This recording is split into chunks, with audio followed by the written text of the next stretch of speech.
یہ حضرت صدیق اکبر رضی اللہ تعالیٰ عنہ سے مروی ایک حدیث ہے کہ حضور اقدس نبی کریم صلی اللہ علیہ وسلم نے ارشاد فرمایا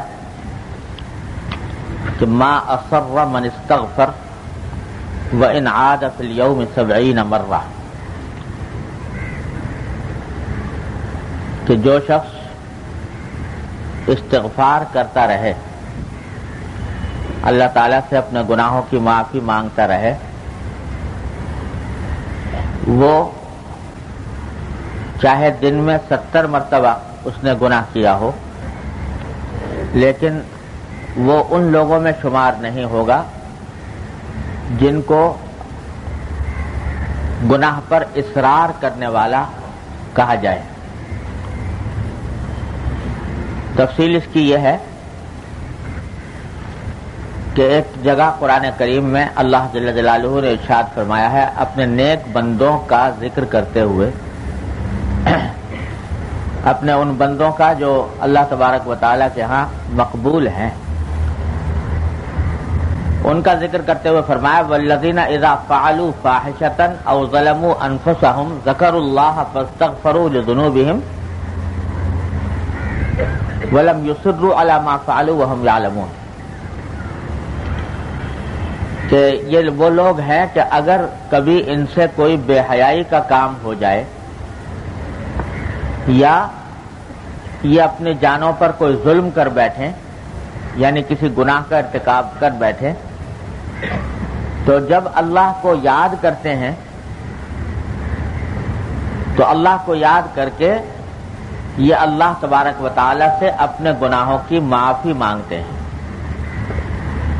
اور جو کچھ انہوں نے کیا یعنی جو گناہ ان سے سرزد ہوا اس پر اصرار نہیں کرتے، جان بوجھ کر اس گناہ کے اوپر اصرار نہیں کرتے، بلکہ اللہ تبارک و تعالی سے معافی مانگتے ہیں۔ تو اس آیت کریمہ میں اللہ تبارک و تعالی نے بندے کی توبہ قبول ہونے کے لیے گویا یہ ایک شرط کے طور پر بات ذکر فرمائی کہ گناہ کرنے کے بعد اس گناہ پر اصرار نہ ہو۔ اگر گناہ پر اصرار ہو تو پھر توبہ کارآمد نہیں، لیکن اگر گناہ پر اصرار نہیں ہے تو پھر اللہ تعالیٰ سے جب توبہ مانگیں گے تو اللہ تبارک و تعالیٰ قبول فرمائیں گے، گناہوں کو معاف فرما دیں گے۔ یہ تو آیت کریمہ کا ترجمہ ہے۔ اسی آیت کے حوالے سے اس حدیث میں رسول اللہ صلی اللہ علیہ وسلم نے یہ ارشاد فرمایا کہ جو شخص استغفار کرتا رہے مسلسل وہ اصرار کرنے والوں میں شمار نہیں ہوگا، چاہے دن میں 70 مرتبہ گناہ کیا ہو، لیکن وہ اصرار کرنے والوں میں شمار نہیں ہوگا، کیونکہ استغفار کر رہا ہے، اپنے اس فعل پر نادم ہے اور اللہ تبارک و تعالی سے مغفرت طلب کر رہا ہے، تو اس کو اصرار کرنے والوں میں شمار نہیں کیا جائے گا، پھر بھی اللہ تبارک و تعالی اس کی توبہ قبول فرما لے گا۔ یہ توبہ اور استغفار اللہ تبارک و تعالی نے ایک ایسا نسخہ تریاق عطا فرمایا ہے ہم سب اللہ کے بندوں کو کہ اس کی موجودگی میں شیطان کا کوئی وار کارآمد نہیں رہتا۔ ہمارے حضرت والا قدس اللہ تعالیٰ سے رہو فرمایا کرتے تھے کہ جب اللہ تبارک و تعالیٰ نے انسان کو پیدا کیا تو انسان سے بھی پہلے شیطان کو پیدا کر دیا تھا۔ شیطان کی تخلیق پہلے ہوئی، آدم کی تخلیق بعد میں ہوئی، تو انسان سے بھی پہلے شیطان کو پیدا کر دیا تھا، جس کے معنی یہ ہے کہ وہ شیطان اس لیے پیدا کیا گیا تھا، اس کا مقصد تخلیقی یہ تھا کہ جو آدم علیہ السلام بعد میں پیدا ہونے والے ہیں ان کی اولاد کو یہ بہکائے گا۔ گویا گناہ کے سبب کو اللہ تعالی نے پہلے سے پیدا کر دیا اور انسان بعد میں پیدا ہوا، تو گویا اس جب انسان کو بھیجا اس دنیا میں تو ساتھ میں شیطان کو لگا کر بھیجا۔ اب یہ شیطان کیا تھا؟ یہ ایک زہر، جو ہلاک کرنے والا انسان کو. تو اللہ جل جلالہ کی حکمت سے یہ بات بعید تھی، حکمت سے بھی اور رحمت سے بھی یہ بات بعید تھی کہ اللہ تعالیٰ زہر پیدا فرمائے اور اس کا تریاق پیدا نہ کرے، اس کا توڑ پیدا نہ فرمائے. تو اللہ تبارک و تعالیٰ نے زہر بھی پیدا کیا، شیطان اور نفسانی خواہشات، یہ زہر ہے، لیکن اس زہر کا تریاق بھی اتنا آسان بنا دیا، اتنا آسان بنا دیا کہ ادھر سے یہ زہر انسان کو کاٹے اور ڈسے، اسی وقت انسان تریاق استعمال کر سکتا ہے بغیر کسی ادنا محنت کے. گناہ ہوا اور گناہ کے فوراً بعد طبیعت میں ندامت ہوئی، اور ندامت کے بعد اس نے کہہ دیا استغفر اللہ ربی من کل ذنب واتوب الیہ. بڑے سے بڑے گناہ کا تریاق ہو گیا، زہر کا تریاق ہو گیا. کوئی چیز اللہ تبارک و تعالیٰ نے مضر ایسی پیدا نہیں کی، زہر ایسا پیدا نہیں کیا جس کا تریاق نہ بنایا ہو، اور تریاق بھی آسان. میں ایک مرتبہ ایک سفر میں تھا جنوبی افریقہ کے، تو جنوبی افریقہ کا مشہور شہر ہے کیپ ٹاؤن. تو وہاں سے کیپ ٹاؤن کے شہر سے باہر نکل کر ایک مرتبہ ہم جا رہے تھے ساحل سمندر کی طرف، اور وہاں پہاڑی علاقہ ہے. تو ایک پہاڑ کے اوپر سڑک پر جا رہے تھے، تو جاتے جاتے دیکھا کہ بڑا اچھا منظر ہے، بڑا خوبصورت، اور کچھ شاید نماز بھی پڑھنی تھی. تو ہم نے گاڑی کہا کہ ذرا روکیں اور تھوڑا سا اس منظر سے بھی لطف اندوز ہوں، کچھ نماز بھی پڑھے. گاڑی روکی تو دیکھا تو سڑک کے کنارے ایک انتہائی خوبصورت پودا، انتہائی خوبصورت پودا لگا ہوا ہے، اس کے اوپر بڑی خوبصورت پتیاں آ رہی ہیں.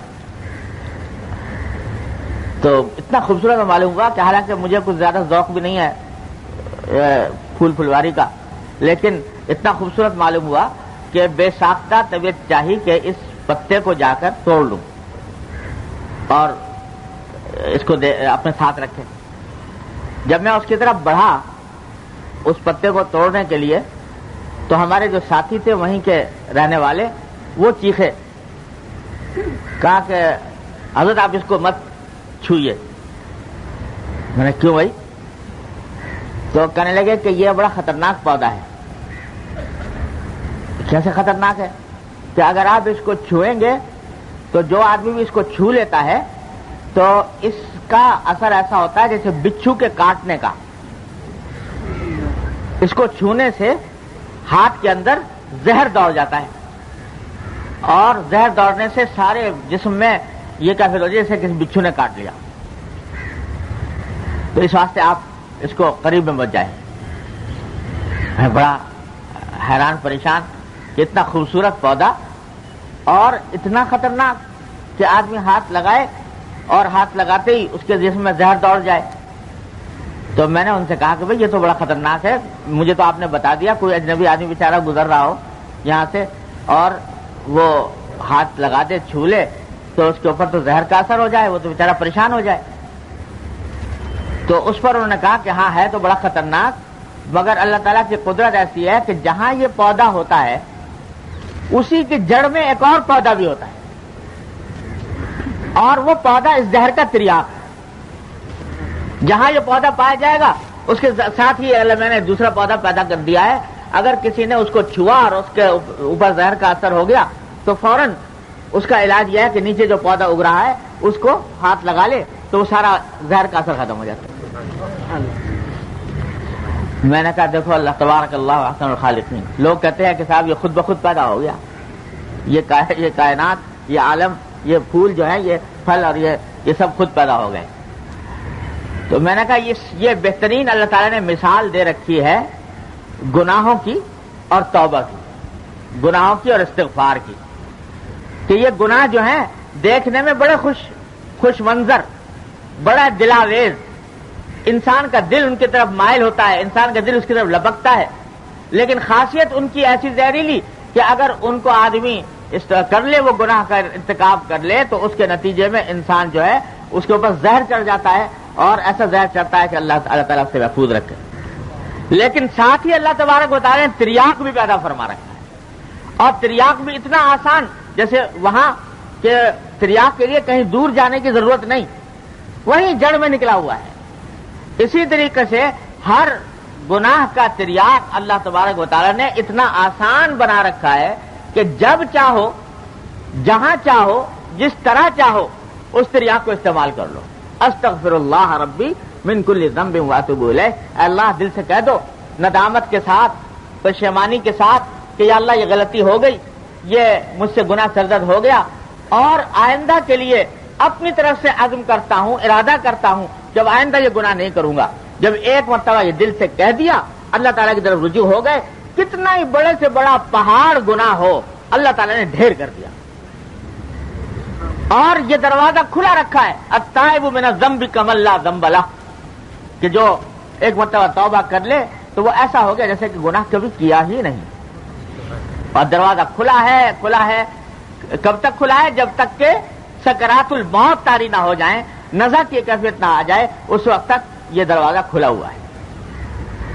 تو بھائی یہ اللہ تبارک و تعالیٰ نے استغفار اور توبہ ایسی چیز بنائی ہے کہ اس سے بڑے گناہوں کے پہاڑ جو ہے وہ منہدم ہو جاتے ہیں آن واحد۔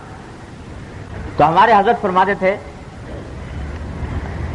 اللہ تعالیٰ ان کے درجات بلند فرمایا کرتے تھے کہ بھائی یہ جتنے گناہ ہے نا، یہ بھی آخر کس نے پیدا کیے؟ پیدا کرنے والے تو اس کے اللہ جل جلالہ ہی ہے، خالق خیر بھی وہ ہیں، خالق شر بھی وہ ہیں۔ تو ثواب کے پیدا کرنے والے بھی وہی، عذاب کے پیدا کرنے والے بھی وہی، نیکی کے پیدا کرنے والے بھی وہی، گناہ کے پیدا کرنے والے بھی وہی۔ پیدا تو انہوں نے کیے ہیں، یہ پیدا جو کیے گئے ہیں یہ کوئی بغیر مصلحت اور حکمت کے نہیں کیے گئے۔ انسان کو بھیجا ہی دنیا میں اس وقت جب یہ بات طے ہو گئی کہ اس میں غلطی کرنے کی صلاحیت ہے۔ اگر غلطی کرنے کی صلاحیت نہ ہوتی تو اس کو انسان کے تخلیق کا مقصد ہی فوت تھا۔ حضرت آدم علیہ السلام کو پیدا کیا، فرشتے کہہ رہے ہیں کہ یا اللہ کس کو آپ پیدا کر رہے ہیں؟ ایک ہم ہیں کہ صبح سے لے کے شام تک تسبیح میں، تقدیس میں، آپ کی حمد و ثنا میں لگے رہتے ہیں، اور ہم کبھی گناہ کر ہی نہیں سکتے، معصیت کر ہی نہیں سکتے، نافرمانی کا تصور ہی نہیں، اور ایک ایسی مخلوق کو آپ پیدا کر رہے ہیں کہ جس کے اندر گناہ کی صلاحیت ہے، جس کے اندر فساد کی صلاحیت ہے، دنیا میں فساد پھیلانے کی صلاحیت ہے، یہ مخلوق کیوں پیدا کی جا رہی ہے؟ اللہ تبارک و تعالیٰ نے جواب میں فرمایا کہ انی اعلم ما لا تعلمون، تم نہیں جانتے، میں جانتا ہوں۔ اس مخلوق کو جو میں پیدا کر رہا ہوں تو میں ہی جانتا ہوں کہ یہ مخلوق کیوں پیدا کی جا رہی ہے۔ یہ اس لیے پیدا کی جا رہی ہے کہ تمہارے اندر گناہ کی صلاحیت نہیں، تم گناہ سے بچو گے تو تمہارا کوئی کمال نہیں۔ اور یہ مخلوق جو ہم پیدا کر رہے ہیں اس کے اندر ہم نے گناہ کے سارے تقاضے ودیت کیے ہیں۔ اس میں غصہ بھی ہے، اس میں شہوت بھی ہے، اس میں خواہشات نفس بھی ہیں، اس کو بھوک بھی لگتی ہے، اس کو پیاس بھی لگتی ہے، اس کے اندر سارے بشری تقاضے پیدا ہوتے ہیں۔ اور جس وقت یہ مخلوق ان سارے گناہ کے تقاضوں کو پامال کر کے ہماری عظمت کو مد نظر رکھتے ہوئے، ہمارے خوف کو مد نظر رکھتے ہوئے ان گناہوں کو چھوڑے گی تو اس وقت یہ تم سے بھی آگے نکل جائے گی، اس لیے پیدا کر رہے ہیں۔ تو آدم علیہ السلام کو پیدا کرنے کے بعد ہمارے حضرت فرماتے تھے کہ اللہ میں نے فوراً دنیا میں نے بھیج دیا، بلکہ پہلے جنت میں رکھا اور صرف ایک حکم کا پابند کیا، اور کوئی حکم نہیں، نہ نماز کا، نہ روزے کا، نہ زکوٰۃ کا، نہ حج کا، نہ تسبیح کا، نہ تقدیس کا، نہ کچھ۔ ایک حکم کیا کہ اس درخت کے پاس مت جانا، لا تقربوا هذه الشجرة، بس ایک حکم دیا۔ تو کیا ہوا؟ آزمانا یہ تھا کہ آیا یہ ہو گئی اس میں صلاحیت پیدا دنیا میں جانے کی کہ نہیں۔ جب وہ درخت کھا لیا اور درخت کھا کے غلطی ہو گئی، اور غلطی ہونے کے بعد پشیمانی ہوئی کہ اللہ یہ کیا ہو گیا، اور یہ بھی پتہ نہیں کہ اس پشیمانی کی حالت میں اس غلطی کا مداوع کیسے ہو، کیسے علاج کروں، کیا اس کا تدارک کیسے ہو۔ اس بے بسی کے عالم میں کہ یا اللہ یہ ہو گیا، اب ندامت ہے، شرم ہے، افسوس ہے، صدمہ ہے، یہ سب کچھ ہے، پتہ نہیں چل رہا کہ اب کیا کریں. تو اللہ تعالیٰ فرماتے ہیں چلو ہم تمہیں بتاتے ہیں کیا کرو. فتلقى آدم من ربه کلمات، اللہ تعالیٰ نے آدم علیہ السلام کو کچھ کلمات سکھائے اس وقت. وہ کلمات کیا تھے؟ ربنا ظلمنا انفسنا وان لم تغفر لنا وترحمنا لنكونن من الخاسرین. اے اللہ ہم نے اپنی جان پر ظلم کر لیا، اور اگر آپ معاف نہیں کریں گے، آپ رحم نہیں کریں گے تو ہم تو بڑا خسارے میں ہو جائیں گے. یہ استغفار کے یہ کلمات اللہ تبارک و تعالیٰ نے سکھائے آدم علیہ السلام. وہ کلمات جب کہے، استغفار کے کلمات، توبہ کے کلمات، اب ہمارے حضرت فرماتے ہیں، اللہ تعالیٰ فرماتے ہیں اب تم ہو گئے ہو اس قابل کہ تمہیں دنیا میں بھیجا جائے. تو اب دنیا میں بھیجا گیا کہ تمہارے ساتھ شیطان بھی لگا دیا، تمہارے ساتھ نفسانی تقاضے بھی لگا دیے، گناہ کے دائی بھی لگا دیے، اور ساتھ میں تریاق بھی بتا دیا ربنا ظلمنا انفسنا وان لم تغفر لنا وترحمنا لنكونن من الخاسرین. اب کہتے ہیں مسلح ہو کے جاؤ، اب تمہیں پوری طرح مسلح کر دیا گیا ہے دنیا کے اندر پیش آنے والے حالات کا مقابلہ کرنے کے لیے، اور علاج تمہیں بتا دیا، زہر بھی بتا دیا اور زہر کا تریاق بھی بتا دیا. اب جاؤ اور جا کر اپنے آپ کو اس شیطان کے اس بہکاوے سے بچانے کی کوشش کرو، کرتے رہو کرتے رہو کرتے رہو، لیکن جہاں کہیں یہ ڈس جائے تمہیں تو بس اس کا تریاق یہ ہے کہ ربنا ظلمنا انفسنا وان لم تغفر لنا وترحمنا لنكونن من الخاسرین. اور جوں ندامت بڑھتی جائے گی اور آدمی اللہ تعالیٰ کی طرف رجوع کرتا جائے گا، استغفار کرتا جائے گا، اتنا ہی اللہ تبارک و تعالیٰ کا انشاءاللہ قرب بڑھے، اتنا ہی اللہ تبارک و تعالیٰ کے قرب میں اضافہ ہوگا. تو اس واسطے ہمارے حضرت فرمایا کرتے تھے کہ بھائی یہ گناہ جو ہے نا، یہ بھی اللہ تعالیٰ کی حکمت اور مصلحت سے پیدا کیا گیا ہے.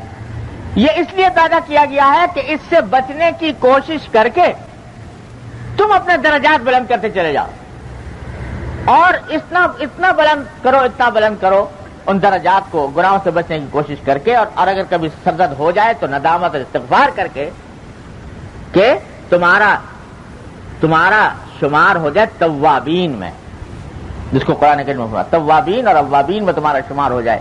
اتنا تو یہ گناہ در حقیقت دیکھنے میں بہت خراب چیز ہے ہی خراب، لیکن اگر کوئی انسان اپنے آپ کو اس گناہ سے بچانے کی کوشش میں لگا رہے اور توبہ اور استغفار